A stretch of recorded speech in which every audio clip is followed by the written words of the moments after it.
Yo, what's up? Welcome to Notes from the Blacklist. Caesar Black at your disposal. And what's happening, y'all? It's what are we, about 4 days away from the Walking Dead premiere. Just to let you know the time frame.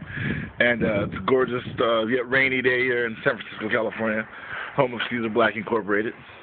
And, yeah, man, I'm just ready, really excited. Got a lot of territory stuff going on in the works, I hear, from my sources there. And got Knox Pro graduation on the 16th, so looking forward to that. Other than that, wrestling-wise, NorCal, not really sure what's going on. You know, they keep me on the fringes, so, you know, check out some other sources for that. But it's all good in the hood, man. I'm really excited about what's going on here in the city. Been working on some top-secret stuff that I'm not going to get into right now. That would break my confidentiality with my clientele, and I don't do that. Caesar don't do that. Been working with some kids on some stuff, you know. It's going to be awesome. Stay tuned for the 2013. It's only February. March Madness is right around the corner. That's exciting. I guess I can jump right into Ask Caes Anything. It's my look inside of Pandora's box. Hold on, I got this little Pandora's box look. Looking down the box. The Pandora's box of pro wrestling, because since I'm not talking too much about, you know, what I'm working on, I guess I can ask some questions about the televised big companies, that be your TNAs and your WWEs, which I don't do very often. So when I say Ask Caes Anything and you get a chance to, it was taken. Of course, my boy JW El Throttle, he asked why the British Bulldogs and the Killer Bees weren't in the Hall of Fame. My opinion, I don't think the Killer Bees are Hall of Fame worthy. They were definitely a fun tag team in the long pantheon of tag teams to come along. But as far as the British Bulldogs, I think it's only a matter of time. I think they'll fall in that Hart family category of, you know, they did a lot for wrestling. As far as, you know, the Bret Hart British Bulldog match with the family, some very dramatic moments created there with that mid-'80s swing. So I think the Bulldogs will make it. Killer Bees, not so much. And then the Criz, at the Criz, asked me if I think that Vince ruined wrestling by buying WCW. And there's a two-part answer. One, no, he didn't ruin wrestling, obviously. There's still, you know, shows on, they're still running, so wrestling's not ruined. And if you mean ruined in the sense of, like, fandom, no. I think WCW was closing anyway. They were out of money. Turner was closing, so they would have just went away, faded in obscurity. And if that would have happened, a lot of guys like Booker T, who's on SmackDown still, wouldn't have had another job. He kept a lot of guys from WCW from going broke right off the bat. And actually some guys who weren't getting that much push in WCW came over, like Kidman got a big push when he got here, or got over to the WWE, and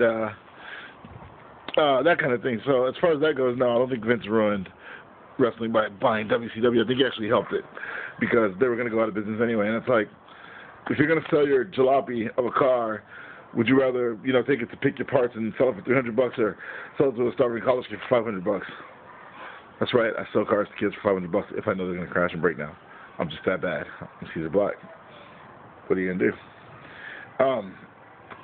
So that's my Ask Caes Anything. I just listened to the Rational Wrestling Review show with Alice Radley. Really good show. You know, she does a review of Raw. It's a pretty funny show. They laugh a lot. It's pretty awesome. It's got some out there views. You can tell she hasn't been watching wrestling her whole entire life like some of us. So her views are fresh. Some of them are damn silly, and some of them are just really girly. And the fact that, you know, she's like, you know, she giggles about certain male wrestlers, which I think is, you know, I think it's funny. I think it's good. I think we need that breath of fresh air in wrestling shows. A lot of shows get like really complaining and whiny. Speaking of complaining and whiny, you see AJ Kirsch and all these other guys trying to try out for a TNA gut check. Complaining and whiny, man. Come on, seriously. You know, some guy's got, you know, 200 Twitter followers, also he's got 2,000 votes. If he's more tech savvy than you and you lose, you still lost. Man, a loss is a loss. You know what I'm saying? Like, the Niner fans, you guys complain about holding. Yeah, it was holding, but did it get called? No. Did the game end? Yes. So there. Done deal. Stop whining. You lost. Or do something about it. AJ, the reason why, I think it's even more sad is because him trying out for gut check means he's resigned to the fact that he's not going to WWE. So, on that note, that's a sad note, and that's just what I think about it. I don't think you should complain on Twitter. Twitter is a social media outlet. It's not a paid endorsement. It's not even very reliable of a source if you are trying to market yourself that way. AJ's got 1,000 and thousands more followers than I do because he was on Tough Enough. But the other guys on there, if you've got 800 Twitter followers and you're trying to get votes, you only got 800 Twitter followers. I've got more than that. And do the math. You know what I'm saying? Your Facebook, like your Facebook page. If you only got 600 followers, you're only going to get 600 votes. Unless your fans retweet and do all that whatnot, but you're not even guiding them that way. You're just saying, please vote for me. Please, please vote for me. And that's stupid. It just is. This is the blacklist. I can say what I want. Oh, I know. I want to give a shout out to my boys at Hood Slam. Sheik and his boys just finished their West Coast swing. They did L.A. area, Vegas area. Came back home, sold out the house. So keep the phenomenon going. Got love for those dudes. Yeah, notes from the blacklist, man. Where's my Sharpie, homie? Where's my Sharpie, homie? I got much love for my little brother. You can check him out at he's at Grand Grizz. His clothes, Grand Deal for Grizzly. He's getting married in August. I'm gonna be down in the LA area, doing a lot of stuff for him. Getting him ready to go down that aisle, get himself one of those little boys right there. And yeah, it's like a badge of honor and a collar all at the same time. It's kind of weird. It's a weird place to be, but you'll do fine. You will. He's a lot more level-headed than I am. He's a lot more got a lot more a lot more emotions than I do. I'm kind of a machine sometimes. So yeah, man, that's notes from the blacklist. You're never gonna get this 8 minutes of your life back. Thanks for coming and hanging out. I'm Caesar Black, Territory League superstar, Knox Pro, invasionist. Check it out.